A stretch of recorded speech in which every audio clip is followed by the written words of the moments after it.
If your marriage feels more like roommates than lovers, or if stress has built a wall between you, this podcast is for you. We're Andrew and Lara, marriage coaches and happily married couple of nearly 20 years. We're best friends, partners in adventure, and living proof that marriage can be both joyful and strong. Every week we'll share real stories, practical tools, and one simple shift you can make to go from disconnection to intimacy, and from survival to thriving together. You can love your spouse and still feel completely alone. Loneliness in marriage often shows up really quietly, not always through fights, but through silence, distance, and just going through the motion of routine. We're going to talk in this episode about why you're feeling lonely in your marriage and how you can fix it. There were nights when I would crash in bed, exhausted, and Andrew would be awake for hours later, just alone, and we generally just felt disconnected. Yeah, it was a busy season for sure, and definitely that I felt I was doing a lot of extra things after work, and tired mom of 2 young kids was getting to sleep and her sleep patterns, and there was this subtle and slow move towards this loneliness aspect. Yeah, and there's definitely times in our marriage, I mean, we're coming up 20 years, I've definitely had seasons of feeling lonely, like really lonely. And on the one hand, loneliness in marriage can be, well, your spouse can't be your only friend. You've got to have a group around you of friends and people you can connect with, because it shouldn't be your only community. And that's real for a lot of people, especially where we're living. We're Aussies in the US. I mean, it's not just here, but there's such a hustle culture that people aren't really connecting on those deeper levels. I think the pressures of work these days in most countries is that there's 2 breadwinners, there's 2 incomes needed, and so you're working a lot. Both stressed, both tired. Yeah, I know for men to go out and try and make new friends and friendships and that sort of thing, it's not easy. So we get it. So what happens then is the weight of that disconnection in our world gets put in your marriage, and so your marriage can feel, when it's not quite as connected as you'd like, even more lonely. And that can be very heartbreaking. And we just do this on repeat. And I mean, we've both been stuck in cycles of get it done, get up, do it again, work, kids, repeat, do it again.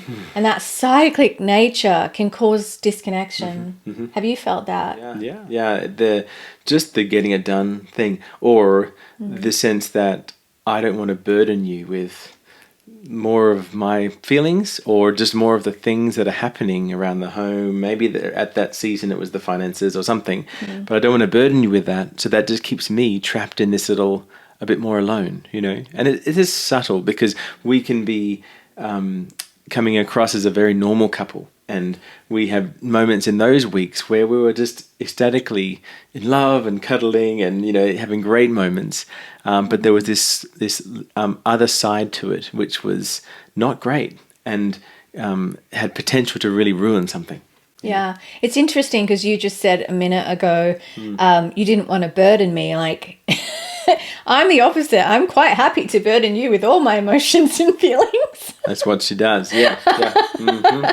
Because this is real, and you guys will relate to this. Like, I'm an external processor. I talk to work it out. Andrew's an internal processor. He thinks to work it out, and he needs the space and the silence to do that. But what was it for you that made it feel like a burden for me to hear? I feel when you're upset, a real deep sense of regret and disapproval, and a sense I've failed something. And that's my upbringing. That's a whole lot of things wired behind that for me. So that got me trapped in a little cycle. And I appreciate I'm opening up about some of those things, and you'll have completely different triggers and psychologies, backgrounds, environmental conditioning. Yeah, and then again, it could be the husband in the relationship that is more a verbal processor, and it's the opposite for the wife or the spouse. So it's it's a mix of everything. Everybody's different. So we've both known loneliness. You'll probably understand this feeling if you're listening to us. Andrew's traveled a lot. There's physical separation, Yeah. loneliness when he's away. Life's got busy, and we've stopped connecting. And what I mean by that is we've stopped seeing each other, not just physically because he's traveling, but it can happen when you're in the same house and you're just going through the motions and you stop actually seeing the other person. And a beautiful way to look at this is that when you first get married, you're constantly tuning in. So you're building with that brick by brick, this beautiful house of intimacy and connection and love, because you tune into each other's radio station, so to speak, emotionally numerous times a day. As life gets busy and stress is spilled up, we can start to one by one tune out, not respond to that text, not respond to that hug, not respond to that bid for connection, which we're going to break down and talk about a bit more. And every time we tune out, we are taking our house back down brick by brick. Yeah, and it could. I was thinking about this today, so minor, mini little resentment feelings, and this might, you might feel that this is just way too psych or way too taking things apart. But it's interesting how the little bits that we resent the other for something that's happened, and we don't want to bring it up because that's going to cause another argument or something like that. But the more that we hold back and don't bring things up, deal with things, maybe it's that we need to bring it up a different way, or that we need to be more loving, more respectful with the way that we're communicating an issue that is there for us. Or on the receiving end of that we're just to change our ears a little bit, to say, okay, oh, here he goes again, here she goes again, type thing, to say, hey, this is the woman I love. Let's remember, this is the person I chose to be with from a younger age. This is someone I chose to journey life through. And in those little moments where it's like, that's going to be hard, that's what we've chosen. So let's dial into commitment. that. And there's a part of that, like when you make wedding vows. Yeah. It's one of the only major things in life. I mean, we sign contracts for houses, but what's not really known in our culture that well is that marriage vows are a covenant. So it is a contract. You do sign a physical contract, but there's a covenant that you make. And it's not known very well what that is by a lot of people, but that is it's a promise, and it's a connection to each other. And it's when you're going through the very many years that you'll be together and you're having a hard time, quite often we don't come back to those vows. We've moved house and moved countries in the last sort of 4 years, but we used to have our wedding vows up on the wall because it's a reminder of, oh my gosh, we made a covenant together and this is what we promised each other. And when times are tough, we need to go back to that, and there's an integrity to that. It's like saying this matters and it's important. And I don't want us to get desensitized from, because divorce is very common and it happens so much, but to not get desensitized from the importance of the commitments that you make in your life and the integrity it takes to have a beautiful marriage and to keep showing up for each other in these ways. If there's all sorts of offshoots of conversation I could have around that, but for the sake of this is show up for your commitments, show up and keep showing up and don't check out. It's really important. Yeah. And there's power in the follow through. So power in you choosing, okay, I'm going to just lean on what I vowed and what I committed. And it's hard. The power of that goes through your home, because it goes through it and lifts it up and around the community around you. When people see that you've chosen to do that, you're not hanging with the guys another time, but you're chosen to be home or whatever else. It's got an effect around you, and it's seen and modeled. So take it seriously. It really matters. And just as one of those ways to show you, this week we were having just really busy, like our lives right now in the US, we're still in the setting up foundational years. It's not been easy. We're going to share that in a couple of episode times, break down a little bit more about how we've stayed connected through massive international moves, stresses, and reestablishing ourselves in a new country, and how we've stayed close through that, through massive amounts. That we've had so many things this year that have just been like, call it Murphy's Law times infinity and beyond, right? We've had 2 broken cars. We've had green card disappointments. Murphy's on the payroll. It's like hitting us hard this year. But all of that stress has created realities in our life that we've had to deal with on the daily. But one of the things we did this week to bring back reconnection is we didn't watch TV one evening. We actually sat together, had cheese and a cup of tea. We love our cheese and crackers. Instead of zoning out with TV, which has its place. Sometimes you just need to laugh and you need to do those things. But those little moments of connection where it's just you, the kids are in bed, and we are just sitting and talking over some crackers and cheese and a cup of tea were really powerful for us this week, weren't they? In all of the stresses. Loneliness inside marriage is usually emotional disconnection, not lack of proximity. It's usually because you actually are drifting emotionally. And when daily logistics replace curiosity, and what I mean by curiosity is interest in each other, like leaning into each other, checking in. So when logistics start to replace that checking in, you slowly lose the smaller moments that build your intimacy, those brick by bricks. You're just slowly taking down your house back down to its foundations, which may or may not have been very strong to begin with. And so there's a beautiful metaphor there. Are you building up your house brick by brick, or are you taking them down with these small things that you think, oh, it doesn't matter, I'll do it tomorrow, or I'll just go to bed angry another night, and you're just slowly taking down that house. There's a relationship researcher called Dr. John Gottman, and he calls these moments bids for connection. And when ignored constantly, or, there's going to be ones we ignore. Maybe a healthy marriage might ignore 1 in 10 or something. But if you're ignoring these a lot, what happens is that the couples begin to drift. And when noticed, you can rebuild that closeness, which is why you get some healthy marriages and why you get some unhealthy. How many times are you actually listening to the bids for connection?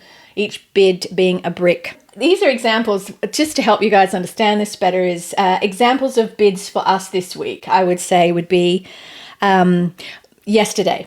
This is funny, but it's real. I needed to go to the grocery store. I was going to Lidl. I think some people say Lidl here. I don't know what it is. I say Lidl.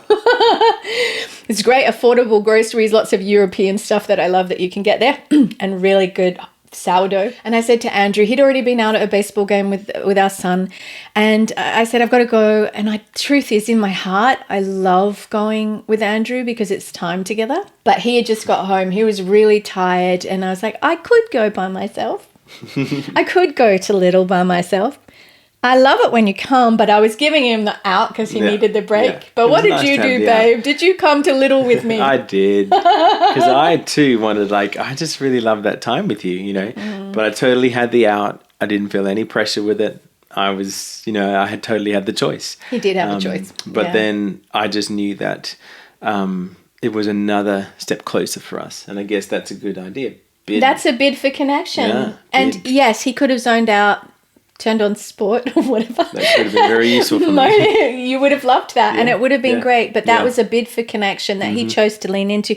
So that was beautiful. There was times when it might just be like, don't you just want to sit and have this coffee together? Do you want to just have a cup of tea together?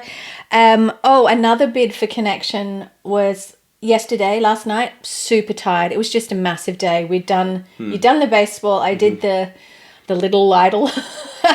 We had done that together. We got home. I was hustling through getting dinner on the table, feeding the children, having a family meal. We believe in that. It's important. Yeah, and Andrew really said to me, do you want to come for a walk? 1, it's good for our health. 2, I was so tired, but then I was so ready to check out, and I just said yes. It's like improvisation. I was like, yes, 1, because it'll be connection with you. It's just the 2 of us, and 2, I need it for my health. So these little bids, those are bids. Yeah. Can you think of any other bids? It could be a text message, right? Yeah. I send you a lot of bids for connection by text through the week, don't I? You're not the check-in text person, but you've done that for me, right? Yeah, when we first dated, I realized she's a texter and she's a text backer. You know what I mean? Sure am.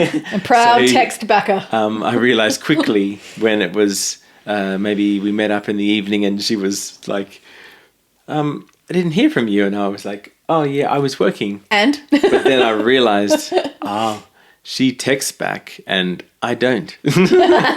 So there was a move towards texting back a little more than what I was used to because I found that was just a better way to communicate. And that was more, honoring of, where that was. But I didn't change altogether. I just realized that speaks to her. So that's useful. It's funny because for me it's like, oh, I love you, babe. I miss you today. And he might be at the beginning like, oh, that's nice. Get on with his day. I love you. I'm That's too busy. so sweet. Too much in my head. That's really nice, that message. Move on. But I'm like going, ... Where's the text back? Where's the love back? What? Lots of examples like that are really funny. There's a therapist called Dr. Johnson who created emotionally focused therapy and says that lasting love depends on emotional responsiveness. And knowing your partner will tune in when you reach out. So if they're making that bid for connection, knowing that your partner will be responsive actually is one of the signs of lasting connection. Yeah, I can see you thinking there. And so I think it's really important that we learn to tune into each other. And to really listen to those deep layers. It's really easy to just tune out, but start to notice, start to be more aware. And Andrew will go into that a little bit more in just a second. But loneliness isn't a sign that your marriage is broken. We've had our lonely seasons too, both of us. It's your body and your heart just saying we need to find each other again. And the reframe is that it's like, it's not we're failing, it's like actually my heart and my body's aching for connection again, and we need to find each other again. And that's actually not a bad thing to notice it, and then start to tune into the bids, and you will build that house brick by brick again. So let's look at a little bit through the lens of the body, mind, heart connection, because we like to look at all of it because that's one of Andrew's specialities in his daily job. And the reason that it's important to lean into what's happening physically is that the body, there's a research in a book called The Body's Keeping Score, and the body's actually telling you everything you need to know, but so many of us have tuned out of it. So if you don't have a lot of emotional awareness, and a lot of people don't, I mean, goodness, we were with someone this week that was asked a question to reflect on something, and they're like, I don't know. And I was just talked to Andrew. I was like, wow, that's like either a refusal to reflect or just complete lack of emotional intelligence for themselves. Overwhelm, I don't know. Yeah. I don't know. Exactly. And so you may be one of those people who literally just goes, am I in love or do I want pizza? I have no idea. There are some people who, for whatever reason, are raised in a way without that. I had to learn emotional intelligence and awareness through reading, through going to psychology, going to counseling, even training as the professional certified life coach that I am now. All of that's really helped formulate a more holistic sense.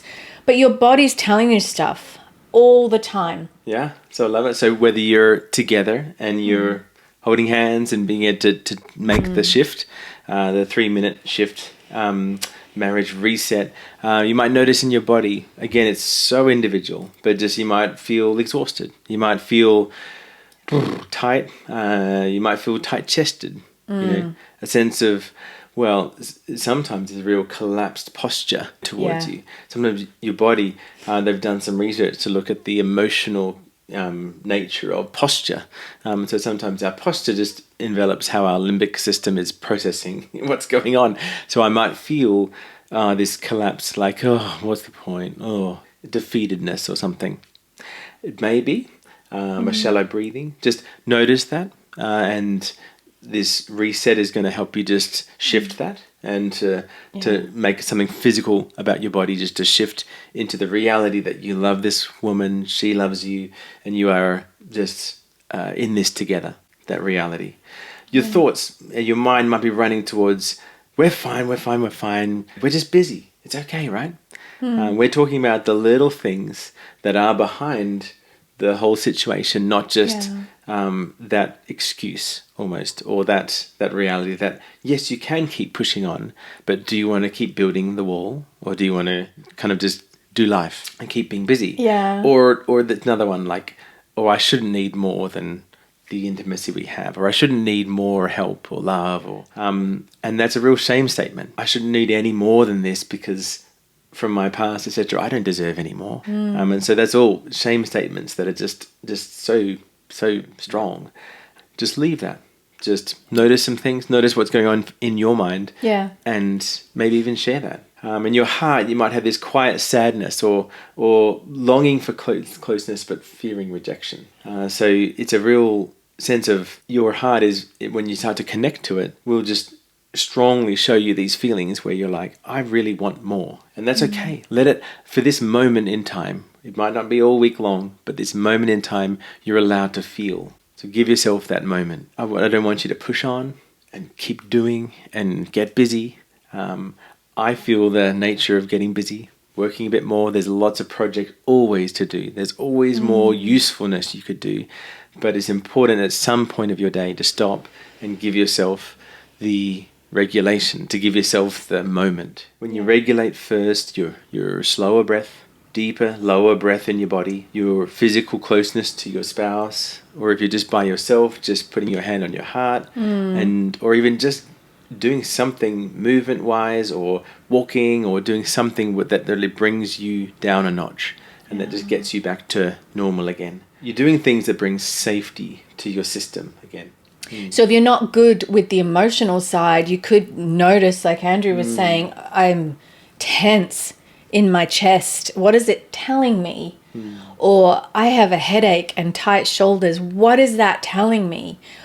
Or it could be, you just need to exercise more or drink more water, but there's often an emotional connection, isn't there? Hence why we go into the whole body, mind, heart, because it's all connected, isn't it?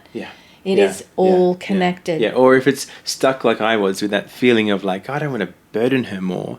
And whereas that's a wisdom thing of like, don't overburden her. She's about to go to bed or something. It's an invitation for me to explore, why don't I want to burden her more? So I think literally through that season, as we got more connected and we started to build that part, it was so silly telling her that I didn't want to burden her, and she laughed or just said, honey. That's true. And I would be like, that is so silly. Oh my gosh. But that's an invitation for me to go a bit deeper and to question, and then that literally helped me bring up that conversation another time of the day. Yeah, and for Andrew, you've heard him say a lot in this episode about not wanting to burden me. I'm the opposite. I want to burden him. not to actually burden you, but I don't have that kind of sense of concern around that. But a lot of that is when you were growing up, that was your modeling, like for you, that patterns become repeated in marriage. And I just say that because there's people listening that, one, it will be a burden. You will feel like that because that was modeled to you, or you'll be more on my end of the spectrum where it's like, I don't have a problem with that at all. And that's just the different makeups of people's environmental, psychological upbringings. What was modeled to you. So often we just repeat the joy. Isn't that just a wonderful thing that we just repeat in our own relationships? And until we become aware, we can't break those patterns and those cycles. I want to give you some practical tools.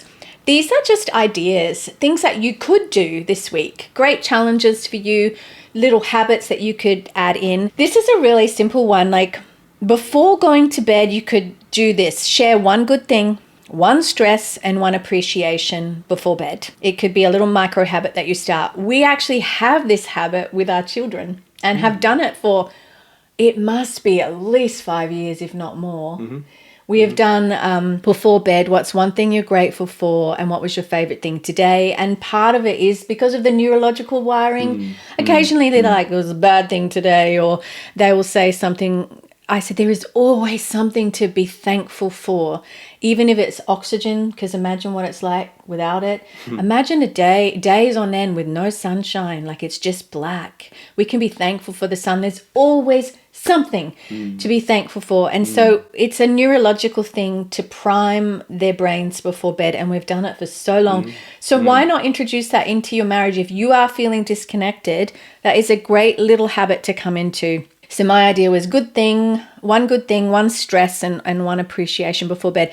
However, I know what some people are like. Listen to each other.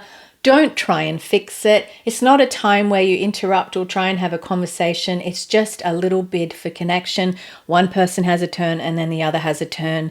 And you really just have to listen, because remember that emotional responsiveness is part of what actually builds the bricks of a healthy house. And another one that you could do is turn towards bids, like when your spouse reaches out, a sigh, a comment, a question. A sigh, like you might see them go, you might lean into that. The sigh could be telling you something. It could be a little comment that you would normally just sort of throw under the carpet, but you're like, whoa, that she needs something, or he needs something in this situation. Pause, respond. That's how emotional glue is rebuilt.